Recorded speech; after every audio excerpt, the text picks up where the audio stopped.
Abe's death, of course, rocking the world stage. Global leaders are offering their condolences now. Former President Donald Trump included in a statement saying today, quote, "He was a true friend of mine and much more importantly, America. This is a tremendous blow to the wonderful people of Japan." Joining us now, Congresswoman Claudia Tenney. Congresswoman, great to have you on the program tonight. In the wake of this sad news, it really was shocking to wake up to these headlines. And as Susan mentioned, in Japan, where gun violence is very rare, it makes you really think about the suspect, his motives. They're saying it's not necessarily politically tied, but this will have political reverberations around the world. Yeah, absolutely. And my deepest condolences and prayers to his family and the people of Japan for losing this great leader. As you know, nobody's perfect, but this guy was tremendous, and he was a man for the time that Japanese needed him.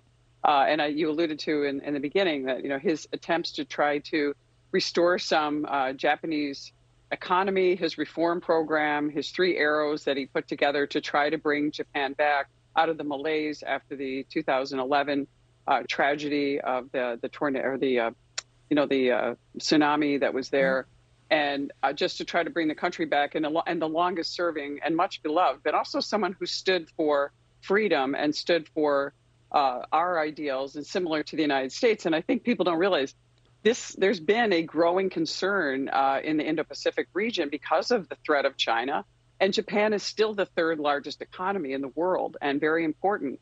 And his attempts to try to give them out of their pacifism and having some independence militarily, although he could never really get it done by amendment, he was able to do it by a reiteration of the policy. And that helps strengthen Japan against China, who has become an aggressor, not just to us, but to the world, and is really viewed as an enemy, especially in the Indo-Pacific region. And that's really the concern right now. Of course, the White House did respond to the death with a statement as well. I'd like to read that to you. They said, "This is tragedy for Japan and for all who knew him. He was a champion of the alliance between our nations and the friendship between our people. The United States stands with Japan in this moment of grief." And that's certainly true, Congresswoman, but one of the issues that we're facing is where do we go from here as we consider this threat? Donald Trump was very tough on China. He was very close with Abe. How does this president, who's actually his administration has been very weak on foreign policy, how does he handle this moving forward? Yeah, this is a concern because this is a void. We had a strong, even though he wasn't currently in office, his legacy was strong. He was a strong leader that brought a good kind of nationalism to Japan to bring back and I know he's being touted as it's a negative. The legacy media is calling him an arch conservative, which he was not.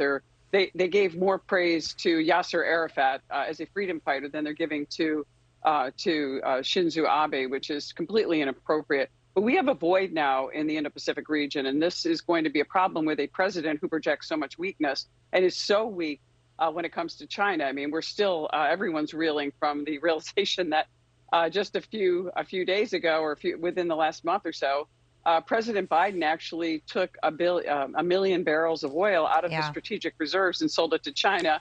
And there's evidence that this could be linked to his own son, who's obviously beleaguered with a scandal right now. So it is a concern, and I'm sure the Japanese people are concerned about how much of an ally we're going to continue to be with such a weak president and such weak foreign policy.